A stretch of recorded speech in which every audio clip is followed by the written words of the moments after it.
Do you know the meaning of your name? Is there a story behind why you were given that name?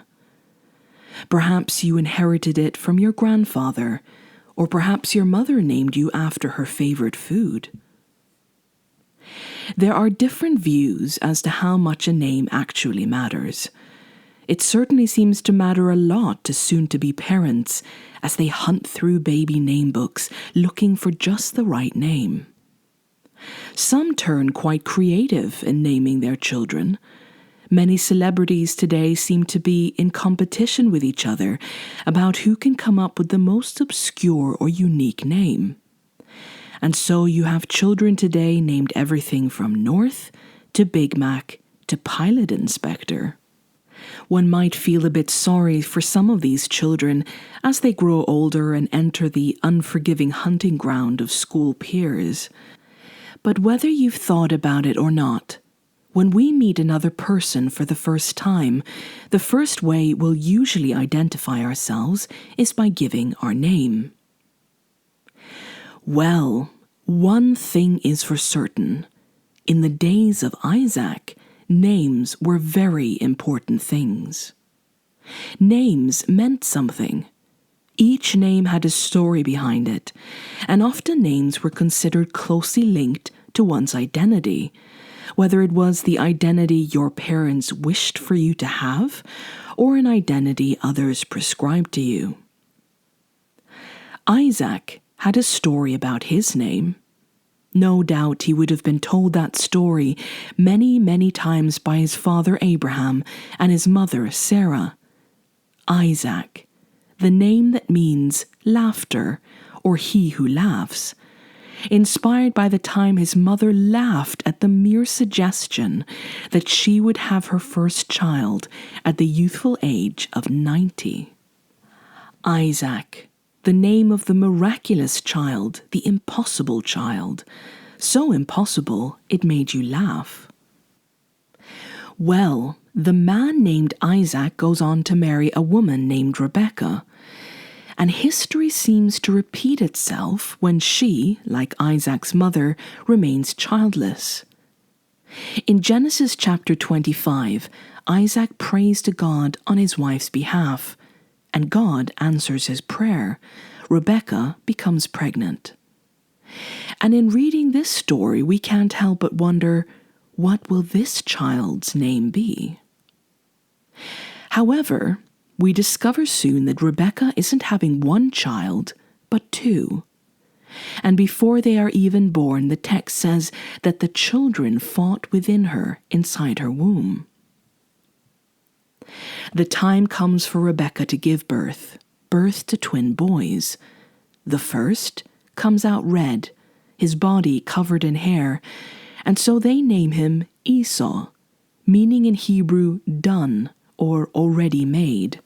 Here was a baby already cooked or done, so to speak, as he came out covered in hair. Apt name. The second boy emerges grabbing onto his brother's heel, and so he is given the name Jacob. Jacob, which comes either from the Hebrew root keb, which means to follow, to be behind, but also to supplant, circumvent, assail, or overreach, or from the word for heel, akeb. And so Harry and the heel grasper are born and given each their name. Some of us will have heard the story of Jacob and Esau before, but just to make sure we're all on the same page as we move through this story. When Jacob is an adult, prompted by his mother, he dresses up as Esau and tricks his father into giving him the blessing and birthright belonging to the eldest son, belonging to Esau. Jacob tries to trick his way into a blessing. He was able to successfully fool his father Isaac because the old man's eyesight had gone. So Jacob puts animal fur on his arms in order to impersonate his hairy brother. You might say this was one of the earliest cases of identity theft. Jacob is stealing the identity of his brother, Esau, the hairy one. After his deception, Jacob has to flee for his life from the anger of his brother. And he settles down in a place called Haran, taking on work there as a shepherd for Rebekah's brother, Laban, so Jacob's uncle. Because of these events, because of how Jacob tricked his father, the word Jacob would later become also a Hebrew idiom for deceiver or trickster. Try having your first day at your new job and introducing yourself with that name. We read in Genesis 31 that 20 years after Jacob fled from his home, God tells him to return to his homeland. And so with his wives, his children, his servants, flocks and herds, and all his belongings, Jacob is returning home again. That is the context for our story today, and it is on this homeward journey that we join Jacob in chapter 32. Early in the morning, Laban got up, kissed his sons and daughters, and blessed them. He then returned to his own place. Jacob also went on his way, and the angels of God met him. When Jacob saw them, he said, "This is the camp of God." So he named the place Mahanaim, meaning 2 camps. So as he is traveling from the land of Haran back to his homeland, with his large company of family, servants, animals, Jacob is keenly aware of the potential threat that lies ahead of him. The threat being his betrayed brother. Jacob has no idea where Esau's mind is at, if he's still murderously angry. Time, after all, doesn't heal all wounds.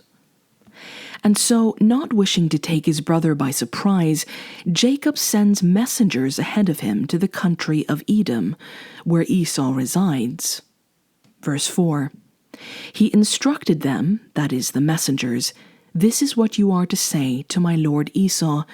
Your servant Jacob says, I have been staying with Laban and have remained there till now. I have cattle and donkeys, sheep and goats, male and female servants. Now I am sending this message to my lord, that I may find favor in your eyes." Jacob is again seeking favor, seeking a blessing. This time he is not using trickery to obtain it, but sending servants ahead of him to get it. When the messengers returned to Jacob, they said, "We went to your brother Esau, and now he is coming to meet you, and 400 men are with him." One way to send a message is by using words. Another is to come towards another person together with 400 men. If you've wronged your sibling and keep your distance for fear of their reaction, and then you send them a text message to check if they're really mad, and instead of replying, you see from a distance that they come marching towards you together with 400 men, I think it's safe to say they're still a touch upset about you breaking their favorite toy. And so understandably, Jacob now enters into survival mode. He divides all the people with him into 2 groups. His thinking is that if Esau and his small army attacks one group, the other may be able to escape with their lives. It's safe to say that that night, Jacob didn't get much sleep. Verse 9, then Jacob prayed, "O God of my father Abraham, God of my father Isaac, Lord, you said to me, go back to your country and your relatives, and I will make you prosper. I am unworthy of all the kindness and faithfulness you have shown your servant. I had only my staff when I crossed this Jordan, but now I have become 2 camps. Save me, I pray, from the hand of my brother Esau, for I am afraid he will come and attack me, and also the mothers with their children. But you have said, I will surely make you prosper, and I will make your descendants like the sand of the sea, which cannot be counted." After having sent the succession of gifts ahead of them, and dividing the people into two, Jacob spends the night in camp. He is with those closest to him, his wives and children for a while, before sending them across the stream of the river Jabbok. In verse 24 we read, "So Jacob was left alone, and a man wrestled with him till daybreak." This verse, verse 24, seems like such a, "Oh, by the way, a man wrestled with him till daybreak." When reading the text, it almost feels like someone has cut and pasted this statement randomly into the story. Jacob is riddled with anxiety, fearing for his life and the lives of his family. He can't sleep. He goes to be alone, thinking, how can I survive my furious brother? And now some random man, who remains nameless and unidentified, just happens to wrestle with him till dawn. Verse 25. When the man saw that he did not overpower him, he touched the socket of Jacob's hip, so that his hip was wrenched as he wrestled with the man. Then the man said, "Let me go, for it is daybreak." But Jacob replied, "I will not let you go unless you bless me." The man asked him, "What is your name?" "Jacob," he answered. Then the man said, "Your name will no longer be Jacob, but Israel, because you have struggled with God and with humans and have overcome." Jacob said, "Please tell me your name." But the man replied, "Why do you ask my name?" Then he blessed him there. So Jacob called the place Peniel, saying, "It is because I saw God face to face, and yet my life was spared." The sun rose above him as he passed Peniel, and he was limping because of his hip. Jacob goes on from that place, on to meet his brother on the road. As he approaches Esau, he bows to him 7 times, and the text says, "But Esau ran to Jacob and embraced him. He threw his arms round his neck and kissed him, and they wept." The story ends well, concluding by the reuniting of these two brothers. Jacob is received by Esau's hairy hug, and after 20 years apart, Esau forgives his brother, and they are at peace with each other. Now, the story of Jacob wrestling with the stranger in the night may, as we said, seem like a strange detail, an odd cut-and-paste moment that seems out of place or random or even intrusive in this story. But if you go on to read the rest of the Bible, this event becomes very significant. Why? Because after the wrestling, Jacob is given a new name, a name we might be very familiar with, the name of Israel. Israel means wrestles with God, or some translate it as he who struggles with God. Similarly to English, in Hebrew the words for strive, struggle, wrestle can be used interchangeably. And considering the significance of names in this historical context during this time, the change of someone's name should grab our attention as readers. Because as we said at the beginning, a name was considered a statement of a person's identity. A name meant something. And so here in Genesis, this isn't just an arbitrary change of a name, it signified the change of an identity, and that change served as a statement. In verse 29, Jacob asks for the man's name. He asks this stranger to introduce himself, identify himself, but the man replies, "Why do you ask my name?" And we're told, then he blessed Jacob. Notice the stranger doesn't reply to Jacob, "No, I won't tell you my name." Instead, he asks, "Why do you ask for my name?" Almost as though Jacob should already know. It seems this stranger in the night chooses to let his actions identify him. So what are his actions in this scene? Well, number 1, he wrestles with Jacob. Number 2, he blesses Jacob. And number 3, he renames Jacob. Quite strikingly, this stranger takes on himself the right to give Jacob a new identity, the right which would usually be reserved for a parent. And interestingly enough, this identity, this new name, is rooted in the fact that he wrestled him. There's a very common misunderstanding about this story of Jacob wrestling the stranger that night. The misunderstanding has to do with the order of events. It is often assumed that the order of events in this narrative is 1. Jacob asks for a blessing, 2. The man turns away, 3. Then Jacob wrestles the man for a blessing, and 4. Finally, after a night of wrestling, the man grants Jacob a blessing. But is that what the text says? Let's have a look at it again, chapter 32. Verse 22 to 23, Jacob sends his family across the river so he can be alone. Next, Jacob is alone and he wrestles with a man till daybreak. Then the man touches Jacob's hip. Then the man says, "Let me go." Then only now does Jacob ask for a blessing.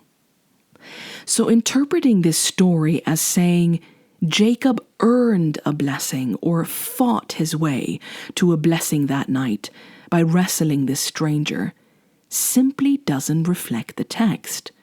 This isn't what happened. Jacob clearly didn't know who he was wrestling, demonstrated in verse 29 when he asks the man, "What is your name?" But if you're Jacob, in a state of fear and heightened responses, and a stranger happens upon you in the dark while you're alone at night, it's not surprising that your fight reflex kicks in. Jacob might have thought it was Esau who had found him in the darkness, or a stranger who wished him harm. And we don't think clearly when we're afraid or in a state of crisis. So if that's not what happened, if Jacob didn't know who he was wrestling and wasn't fighting in order to earn a blessing, then what does happen in this story? Well, let's have a look. We said that in verse 25, the man touches Jacob's hip so that it's wrenched. Verse 26, the man says, "Let me go, for it is daybreak." And Jacob replies, "I will not go unless you bless me." The man asks, "What is your name?" Jacob, he answers, and then the man renames Jacob as Israel, because you have struggled with God and with humans and have overcome. Jacob then asks, "What is your name?" The man says, "Why do you ask my name?" And then he blessed him there. And verse 30 says, "So Jacob called the place Peniel, saying, 'It is because I saw God face to face, and yet my life was spared.'" Now that we've read the correct order of events, what can we conclude about this story? Well, first of all, the blessing given to Jacob doesn't come as a prize, earned at the end of a wrestling match. Instead, Jacob receives a blessing simply because he asks for one. He just asks and the man gives it freely. Secondly, although Jacob may have been in doubt about who it was he was wrestling with earlier that night, after the stranger blesses him, verse 20 says that Jacob renames the place Peniel, saying, "It is because I saw God face to face, and yet my life was spared." In Hebrew, the word Penuel means face of God. Jacob no longer seems to be in question about who the stranger is. He recognizes him as the God of his father Isaac and of his grandfather Abraham, the God who spoke to him and has been leading him. The stranger's free gift of a blessing is the thing that identified him to Jacob. And thirdly, we are told something very significant concerning Jacob's name change. As we mentioned, the change of Jacob's name would be interpreted as and signify an identity change. There are themes running through the story of Jacob and his larger family. And one major theme is the theme of deception. Jacob deceived his father Isaac in order to steal a blessing from him, but Jacob wasn't the only deceptive character in this narrative. It seemed to run in the family. His mother prompted him to deceive his father. Later on, Laban, his uncle, deceives him to the point of causing Jacob to marry the wrong woman. Laban even changes Jacob's wages 10 times. And even one of Jacob's wives, Rachel, acts deceptively by stealing from her father as they left Haran and then lies about it when asked. It seems that deception, dishonesty, trickery, playing games was very much a part of the identity of this particular family. And this identity of deception is perhaps epitomized in none other than he who was named Jacob, he who grasps the heel, the deceiver, the trickster. But when God gives Jacob a new name, he is calling Jacob out of that pattern, out of that identity. He is offering him an alternative way of living life.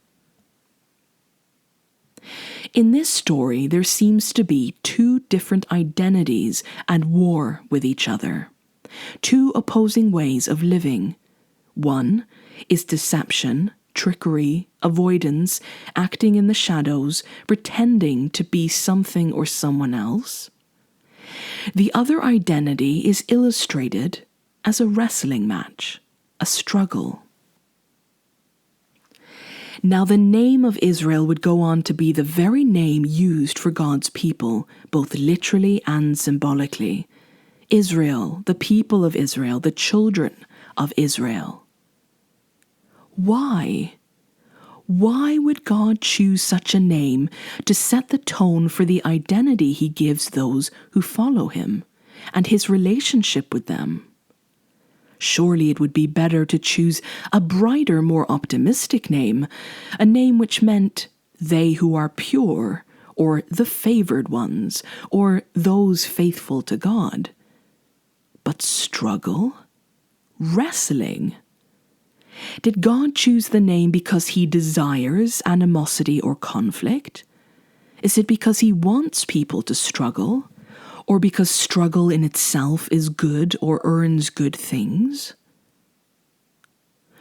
Or could it be that struggling with God is an antithesis to deception and dishonesty? Not because God desires us to struggle, but because we do struggle. Struggling with God and with humans is what we do as people. If we are honest, this is the description of our experience as human beings. And just as God was calling Jacob away from his familial pattern of deception, so this new identity calls to others, calls to his people, calling us into a new way, being honest.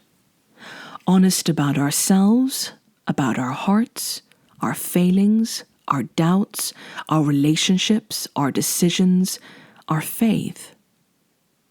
And this new way leads to honesty about what it looks like to follow God, It looks like struggling with God and struggling with humans. Not because God designs struggle or wants it, but because we do struggle.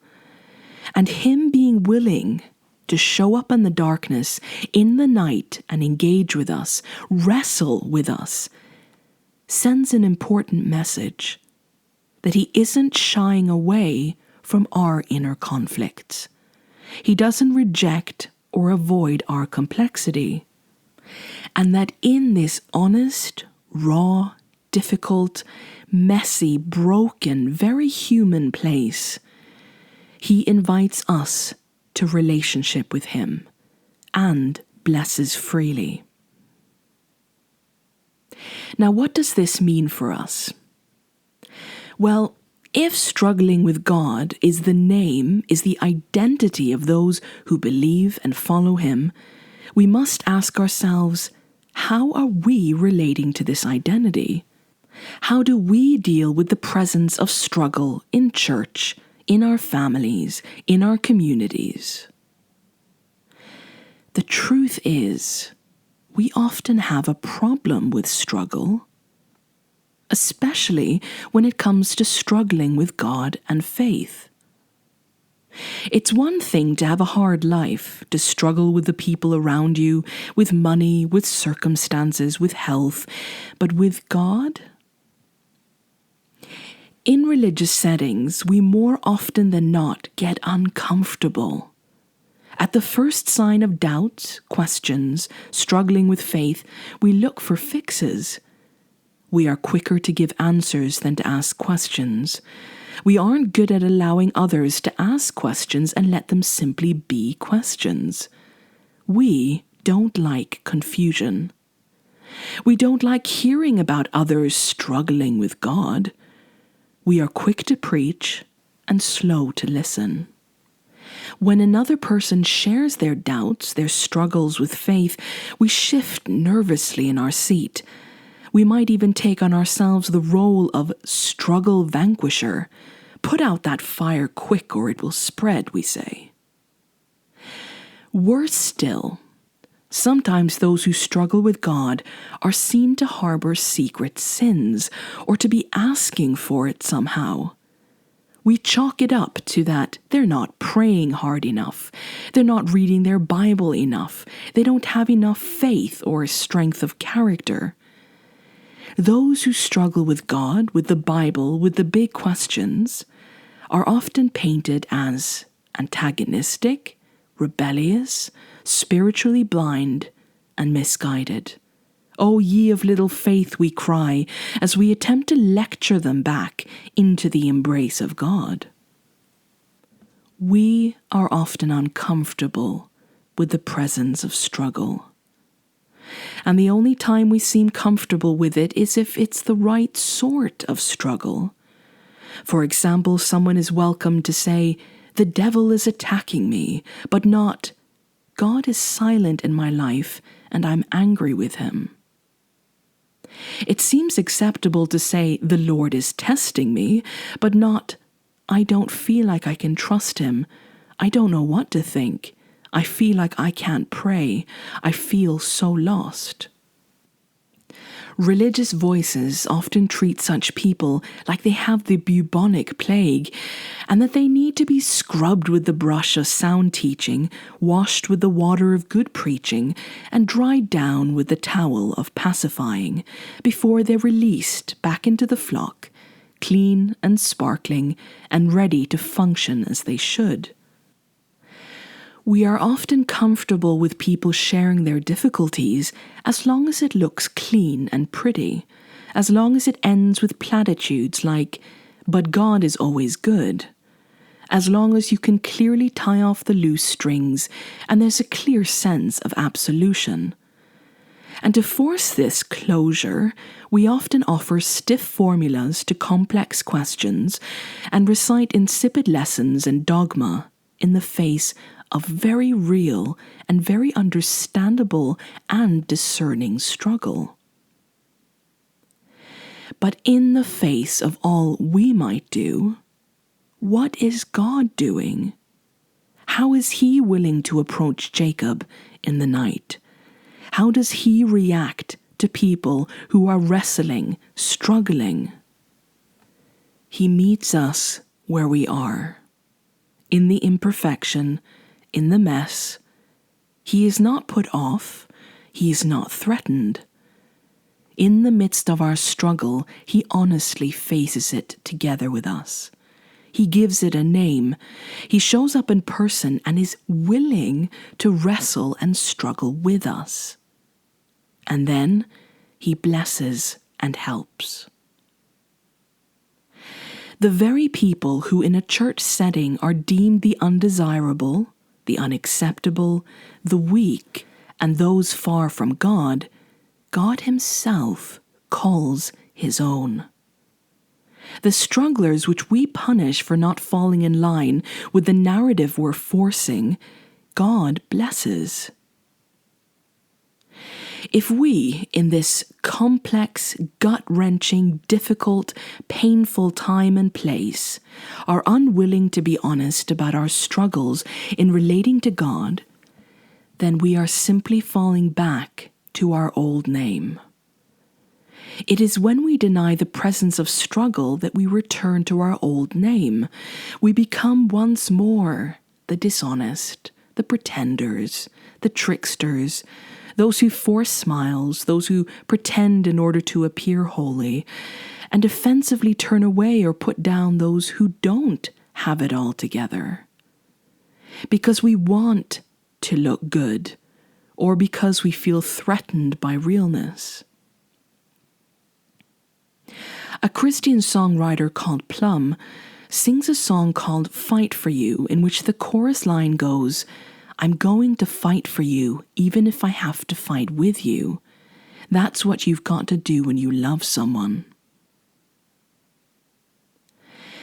To those who are trying to be honest, who are seeking, asking questions, sitting with the doubt or the anger and sadness, there is one who is willing to fight with you, to fight for you. Dare to believe that God is strong enough to handle all of it. True faith is not a porcelain vase we must try not to break. Trust is only possible when we experience honest relationship. An honest relationship is not pretending.